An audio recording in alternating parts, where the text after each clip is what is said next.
Welcome to అభినవ భారత్. నేను రఫీ. మనం కొన్ని రోజుల్లో అయితే 2025ని కంప్లీట్ చేసుకొని 2026లోకి అయితే ఎంటర్ అవుతున్నాం.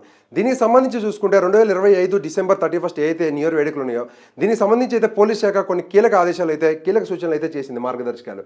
అయితే దీనికి సంబంధించి చూసుకుంటే సజ్జనార్ ఎలాంటి మార్గదర్శకాలు రిలీజ్ చేశారనేది తెలుసుకునే ప్రయత్నం చేద్దాం. అయితే దానికంటే ముందు కూడా ఒకసారి చూసుకుంటే ప్రతి న్యూ ఇయర్ కూడా వస్తూనే ఉంటుంది, పోతూనే ఉంటుంది. సెలబ్రేషన్స్ కూడా ఒక లిమిట్ ఉండాలన్నమాట. ఆ లిమిట్ లేకుండా జరుపుకోవడం వల్ల చాలామంది ఇళ్లలో అయితే వాళ్ళు విషాద ఛాయలు నెలకొంటున్నారు. ఎందుకంటే చాలామంది డ్రంక్ అండ్ డ్రైవ్లు చేసి వాళ్ళకి హామ్ చేసుకోవడంతో పాటు ఆపోజిట్లో ఏమీ తెలియని ప్రజలు, అమాయక ప్రజలను కూడా వాళ్ళైతే గుద్దడం జరుగుతుంది. దానికి సంబంధించి చాలామంది చనిపోతున్నారు. అంటే ప్రతి న్యూ ఇయర్కి చూసుకుంటే కూడా పదుల సంఖ్యలో యాక్సిడెంట్లు అవుతున్నాయి, పదుల సంఖ్యలో అయితే చనిపోవడం జరుగుతుంది. అంటే వీళ్ళు గుద్దుకొని చనిపోవడంతో పాటు ఆపోజిట్లో అమాయక ప్రజలు ఎవరైతే ఉంటారో రోడ్లంపటి ఫుట్పాత్ మీద నడుచుకుంటూ వెళ్ళే వాళ్ళని కానీ, ఫుట్పాత్ మీద పనుకునే భిక్షాటం చేసుకునే వాళ్ళని కానీ వీళ్ళు ఎక్కించడం వల్ల, వీళ్ళు కార్తో ర్యాష్గా డ్రైవ్ చేయడం వల్ల అయితే వాళ్ళు చనిపోతూ ఉన్నారు. కాబట్టి ఇవన్నీ కూడా నిర్మూలించాలని చెప్పి ప్రతి సంవత్సరం కూడా పోలీస్ శాఖ అయితే కొన్ని కీలక మార్గదర్శకాలు అయితే సూచిస్తుంది, స్ట్రిక్ట్ యాక్షన్స్ అయితే తీసుకుంటుంది. కానీ ప్రజల్లో అయితే కొంతవరకు మార్పు అయితే రావాల్సింది. ఎందుకంటే ఒక్కరోజు మనం జరుపుకునే సెలబ్రేషన్ వల్ల మనకు వచ్చేది లేదు, పోయేది లేదు. కానీ ఆ సెలబ్రేషన్ లిమిట్లో జరుపుకోకుండా ఓవర్గా తాగి డ్రంక్ అండ్ డ్రైవ్ చేయడం వల్ల, ఆ వాహనాలు ర్యాష్గా నడపడం వలన, బయటకు వచ్చేసి జనాలను కుదరడం వల్ల అయితే చాలామంది కుటుంబాల విషాద ఛాయలు నెలకొంటున్నాయి. అంటే మన ఆనందం కోసం మనం ఏమైనా చేసుకోవచ్చు, కానీ ఎదుటోళ్ళకి హామ్ జరుగుతుంది అన్నప్పుడు మన ఆనందాలను కొంచెం తగ్గించుకోవడంలో తప్పులేదు. కాబట్టి ఏమేమి కీలక ఆదేశాలు జారీ చేశారు సజ్జనారు, మార్గదర్శకాలు ఏందని తెలుసుకునే ప్రయత్నం చేద్దాం. ముఖ్యంగా ఈ మార్గదర్శకాలు వచ్చేసి ఎవరైతే ఈవెంట్స్ నిర్వహిస్తారో, పబ్బులు కానీ ఏదైతే బార్లు ఉంటాయో, అంటే బార్ అండ్ కిచెన్స్ ఉంటాయి, ఇవన్నీ ఎవరైతే నిర్వహిస్తూ ఉంటారో వాటికి ఈవెంట్స్, వాళ్ళందరికీ కూడా కీలక మార్గదర్శకాలు అయితే సజ్జనాలు అయితే ఇవ్వడం జరిగింది. దానికి సంబంధించి చూసుకుంటే ఫస్ట్ ఆఫ్ ఆల్ చూసుకుంటే వేడుకలు జరిగే ప్రాంతంలో అయితే ఎంట్రీ ఎగ్జిట్ అయితే కంపల్సరీగా ఉండాలని అయితే సజ్జనారు అయితే రూల్స్ అయితే పెట్టడం జరిగింది. అయితే ఇక్కడ ఫస్ట్ రూల్ ఏంటంటే, ఫస్ట్ నియమం ఏంటంటే మార్గదర్శకాల్లో ఖచ్చితంగా అయితే సీసీ కెమెరాలు, సీసీ ఫుటేజ్లు పెట్టుకోవాలి. ఎగ్జిట్ ఎంట్రీ ఏదైతే ఓపెన్ ల్యాండ్స్లో కూడా, అంటే వెంచర్స్లో కూడా వీళ్ళు సెలబ్రేషన్స్కి పాస్లు అమ్ముతూ ఉంటారు. అంటే ఏ అయితే వెంచర్స్ ఉంటాయో, ఖాళీ ప్లేసెస్ ఉంటాయో ఆ ప్లేసెస్లో కూడా ఎంట్రీ ఎగ్జిట్ ఏదైతే ఉంటుందో కంపల్సరీగా అయితే అక్కడ సీసీ కెమెరాలు అయితే పెట్టాలని చెప్పి అయితే చెప్పడం జరిగింది. అయితే ఇంకొకటి చూసుకుంటే 15 రోజుల ముందే దరఖాస్తు చేసుకోవాలని చెప్పారు.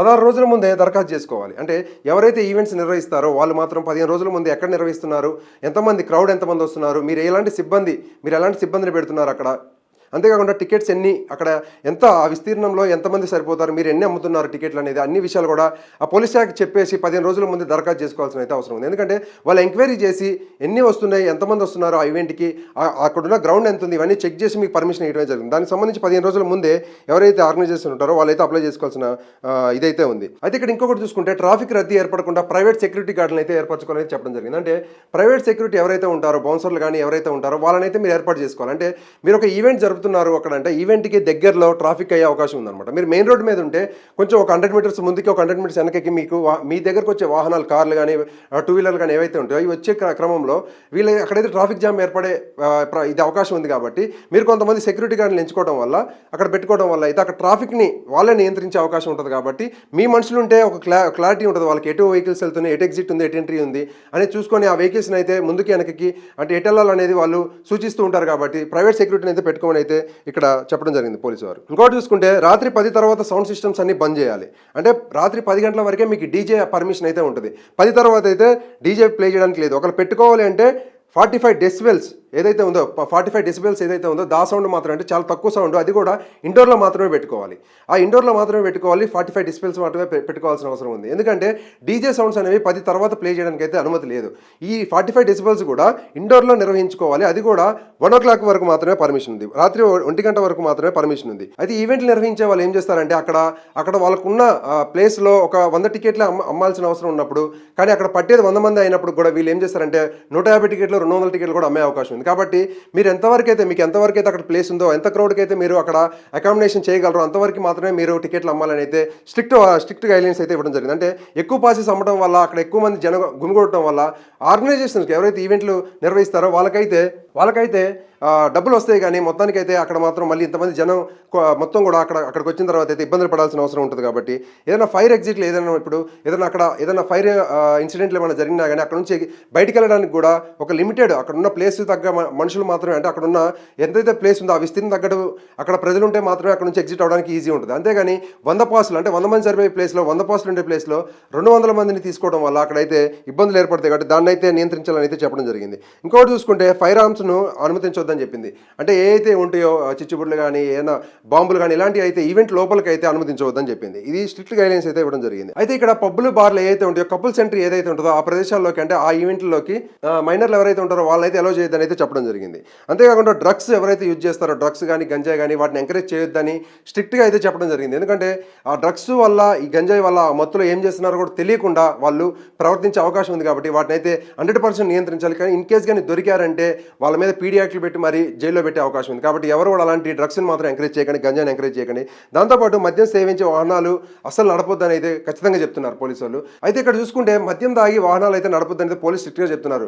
అయితే ఇక్కడ ఈవెంట్ ఆర్గనైజర్లు ఎవరైతే ఉన్నారో ఈవెంట్లు కండక్ట్ చేసేటోళ్ళు వాళ్ళకి ఏం గైడ్లైన్స్ ఇస్తున్నారంటే పోలీసు వాళ్ళు, ఇన్ కేస్ మీ దగ్గరికి ఎవరైతే వెహికల్స్ వేసుకొని వచ్చి రిటర్న్లో వాళ్ళు వెళ్ళేటప్పుడు మందు తాగుంటారు కాబట్టి న్యూ ఇయర్ వేడుకల్లో వాళ్ళు ఆల్కహాల్ తీసుకున్న తర్వాత రిటర్న్ ఆ కార్లో వెళ్ళేటప్పుడు మీరు ఆపేసి మీరే డ్రైవర్లు ప్రొవైడ్ చేయాలని అయితే ఖచ్చితమైన మార్గదర్శకాలు అయితే ఇచ్చింది. అంటే ఇది ఖచ్చితంగా అయితే ఎవరైతే ఈవెంట్ ఆర్గనైజర్లు ఉన్నారో కంపల్సరీగా ఇది మీరు ఫాలో అవ్వాలి. ఫాలో అయితే మీరు చాలామంది ప్రాణాలు కాపాడిన వాళ్ళు అవుతారు. ఆ పర్సన్స్ మీ కస్టమర్లు ఎవరైతే ఉన్నారో వాళ్ళ ప్రాణాలు కాపాడిన వాళ్ళు అవుతారు. అమాయక ప్రజలు ఎవరైతే రోడ్ల మీద తిరుగుతారో వాళ్ళని కూడా కాపాడిన వాళ్ళు అవుతారు. ఎందుకంటే అక్కడ ఆల్కహాల్ తీసుకున్న తర్వాత వాళ్ళ మత్తులో ఏమవుతుందంటే ఎవరున్నారు ఏం కాదు మనల్ని ఎవరు ఏం చేయలేరు అనేది ఒక కాన్ఫిడెన్స్ వస్తుంది అనమాట. ఆ కాన్ఫిడెన్స్ వచ్చి అదొక విచిత్రమైన మనుషులుగా తయారవుతారు వాళ్ళు. ఆ చెత్త కాన్ఫిడెన్స్ వల్ల ఏమవుతుందంటే వాళ్ళు అదే వెహికల్ వేసుకొని బయటికి రావడం వల్ల మాకు వాళ్ళు తెలుసు వీళ్ళు తెలుసు అని చెప్పేసి బయటకు వచ్చిన తర్వాత దొరికిన ఏదో ఒకటి చేయొచ్చు అని చెప్పి బయటికి రావడం వల్ల తర్వాత అయితే చాలామందికి హాని జరిగే ప్రమాదం ఉంది. కాబట్టి మీరు ఎవరైతే ఈవెంట్ ఆర్గనైజర్లు ఉన్నారో మీరు కొంతమంది డ్రైవర్లు హైర్ చేసుకోండి. అంటే మీ కెపాసిటీ ఒక 100 మంది ఉన్నారంటే దాంట్లో అట్లీస్ట్ అంటే ఒక 100 కార్లు పార్కింగ్ అవుతున్నాయి అంటే దాంట్లో అట్లీస్ట్ ఒక 50 నుంచి 60 మంది డ్రైవర్లు ప్రైవేట్ డ్రైవర్లు ఎవరు ఉంటారో టెంపరరీ డ్రైవర్లు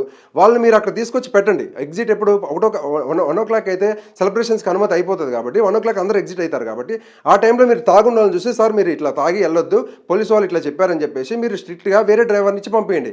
వాళ్ళే డబ్బులు ఇచ్చుకుంటారు, 1000 రూపాయలు 2000 ఎంతో కొంత వాళ్ళే ఇచ్చుకుంటారు. ఇక్కడ డ్రైవర్లకు కూడా ఉపాధి దొరికినట్టు అయితే ఇక్కడ పోలీసు వారు చెప్పిన నిబంధన అయితే కంపల్సరీగా ఫాలో అవ్వాలి. ఇది మాత్రం ఖచ్చితంగా ఎవరైతే ఈవెంట్ ఆర్గనైజర్లు ఉంటారో వీళ్ళు కంపల్సరీగా అయితే ఈ ఏదైతే రెస్పాన్సిబిలిటీ ఉందో తీసుకోవాల్సిన అవసరం అయితే దీనివల్ల అయితే 90% అయితే మనం యాక్సిడెంట్లు అయితే నిర్మూలించవచ్చు ఈ న్యూ ఇయర్ రోజు. అయితే ఇక్కడ చూసుకుంటే ఏదైతే డ్రంక్ అండ్ డ్రైవ్లో దొరికితే 10,000 రూపాయల వరకు జరిమానా అలాగే 6 నెలల వరకు జైలు శిక్ష కూడా పడుతుంది అయితే పోలీసు వాళ్ళు చెప్తున్నారు. అయితే దీనికి సంబంధించిన బోర్డులు కూడా తాగి వాహనం నడపడం వల్ల 10,000 రూపాయల జరిమానా 6 నెలల్లో జైలు శిక్ష కూడా పడుతుందని అయితే మీరు బోర్డులు ఏర్పాటు చేయాలని అయితే పోలీసు వాళ్ళు చెప్తున్నారు. అంటే మీరు ఈవెంట్ ఆర్గనైజర్లు ఎవరైతే ఉన్నారో మీ దగ్గర మీరు డిస్ప్లే చేస్తూ ఉండాలి.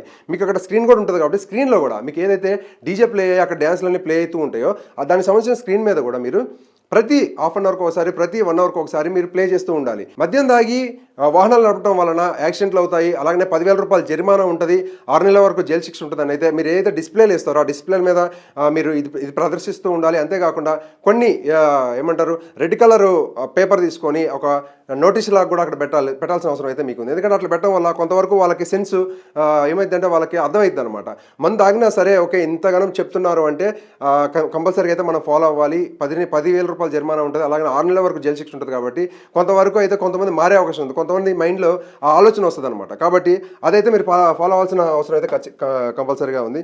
అయితే ఇంకోటి చూసుకుంటే ఎక్సైజ్ అధికారులు ఏదైతే నియమాలు పెట్టారో ఆ నియమాల ప్రకారం మాత్రమే మీరు మద్యం అమ్మకాలు అయితే జరపాలి. అంతేగాని మీరు ఫారెన్ స్కాచ్లు అవన్నీ తెచ్చేసి ఈడ ప్రజలకైతే ఇచ్చి అక్కడ ఏదైతే మనకి ఎక్సైజ్ శాఖ అధికారులు చెప్తున్న నియమాలు ఉన్నాయో అవి పాటించకుండా మీరు ఓవర్గా వెళ్తే మాత్రం మీ మీద కేసులు అయితే ఇక్కడ ఎందుకు సజ్జనర్ చెప్పే మార్గదర్శకాలు ఎందుకు సీరియస్గా తీసుకుంటారు ఈసారి ప్రజలు అంటే కొంతవరకు సోషల్ మీడియాలో యాక్టివ్గా ఉంటారు కాబట్టి సిపి సజ్జనర్ కమిషనర్. అయితే ఈయన చెప్పే మాటలు ఎందుకు వినాలి అంటే ఎందుకు వింటారు అంటే కొంతవరకు చూసుకుంటే సజ్జనర్ ఎవరి మాట అయినారు, ఆయనకి ఒక సపరేట్ బ్రాండ్ ఉందన్నమాట. ఆయన ఎవరి మాట అయినాడు, ఎవరు ఫోన్ చేసినా అయినారు. చాలా కేసెస్లో చూసినాం మనం. ఎంత పెద్ద సీరియస్ కేసు అయినా, ఎంత పెద్ద మినిస్టర్, ఎంత పెద్ద ఉన్నతాధికారి ఫోన్ చేసినా సరే, ఎంత పెద్ద రాజకీయ నాయకుడు ఫోన్ చేసినా సరే బేర్ చేయనమాట, లెక్క చేయరు ఆయన. ఎందుకంటే ఎవరైతే ఆ రోజు న్యూ ఇయర్ రోజు కానీ ఇప్పుడు ఏదైతే మార్గదర్శకాలు ఇచ్చారో పోలీసు వాళ్ళు, అది కూడా ముఖ్యంగా చూసుకుంటే హైదరాబాద్ సిపిగా ఉంది సజ్జనర్ కాబట్టి సజ్జనర్ ఏదైతే మార్గదర్శకాలు ఇచ్చారో ఈ మార్గదర్శకాలు 100% ఈవెంట్ ఆర్గనైజర్లు ఎవరైతే ఉంటారో వీళ్ళు ఫాలో అవ్వాలి. తర్వాత ఎవరైతే వెళ్తూ ఉంటారో అక్కడికి ఈవెంట్లకు వెళ్తూ ఉంటారో ప్రజలు ఎవరైతే ఉంటారో వీళ్ళు కూడా కంపల్సరీగా ఫాలో అవ్వాలి. ఫాలో అవ్వకపోతే మీరు నాకు వాళ్ళు తెలుసు వీళ్ళు తెలుసు పెద్ద వాళ్ళు తెలుసు అని చెప్పేసి మీరు బయటకు వచ్చేసి ఏదైనా తప్పు జరిగి మాత్రం సజ్జనర్ దృష్టికి వస్తే, అంటే పోలీసు వాళ్ళ దృష్టికి, సజ్జనర్ నాట్ ఓన్లీ సజ్జనర్, అక్కడ ఏదైతే అక్కడ ఉన్న జవాన్ జవాన్ కానిస్టేబుల్ దృష్టికి వచ్చినా సరే అది డైరెక్ట్గా అయితే మనకి సిపి ఆఫీస్కి అయితే వెళ్తుంది, ఏదైతే కమిషనర్ ఆఫీస్ ఉందో ఆడికి వెళ్ళిపోతుంది. ఆ కంట్రోల్ రూమ్కి వెళ్ళిన తర్వాత అయితే మీ మీద సీరియస్ యాక్షన్స్ అయితే ఉంటాయి. ఇక్కడ న్యూ ఇయర్లో చాలా స్ట్రిక్ట్గా ఉంటాయి. ఒక్కొక్కసారి మీకు 6 నెలలు జైలు శిక్ష కూడా పడుతుంది కోర్టు ముందుకు వెళ్ళినప్పుడు. అదే కోర్టుకి వెళ్ళి చూసుకుందామంటే కోర్టులో కూడా 6 నెలలు శిక్ష పడుతుంది. మీరు ఏదైతే జాబులు చేస్తున్నారో, మీరు ఏదైతే బిజినెస్లు చేసుకున్నారో, మీకు ఏదైతే ఫ్యామిలీ ఉందో ఇదంతా కూడా కొలాప్స్ అయిపోతుంది, మీ పరువు అంతా పోతుంది. అంటే ఒక్కరోజు ఆనందం కోసం అయితే మీరు 6 నెలలు జైలు శిక్ష అనుభవించాల్సిన అవసరం లేదు కాబట్టి, అంత నీడ్ లేదు కాబట్టి ప్రతి న్యూ ఇయర్ వస్తూనే ఉంటుంది, పోతూనే ఉంటుంది. మనం ఆనందం ఉన్నప్పుడు ఎప్పుడైనా కానీ ఫెస్టివల్స్ ఎక్కడైనా సరే మన సెలబ్రేషన్స్ అయితే చేసుకోవచ్చు. కానీ ఒక ఎదుటి ప్రాణాలకు హామ్ జరిగేటట్లయితే ఎప్పుడు చేయకూడదు కాబట్టి. అయితే ఇక్కడ పోలీస్ శాఖ ఏదైతే కీలక మార్గదర్శకాలు ఇచ్చిందో, సిపి సజ్జనరు ఎవరైతే ఇలాంటి మార్గదర్శకాలన్నీ చెప్పారో, ఈ మార్గదర్శకాలు ఉండే ఈవెంట్ ఆర్గనైజర్లు ఎవరైతే ఉంటారో వాళ్ళు అలాగనే ప్రజలు కూడా ఫాలో అవ్వాలి. కాబట్టి ఇవన్నీ కూడా ఫాలో అయ్యి మంచిగా న్యూ ఇయర్ సెలబ్రేట్ చేసుకుందాము. 2025ని ముగించుకొని 2026లోకి ఎంటర్ అవుదాం. Thank you.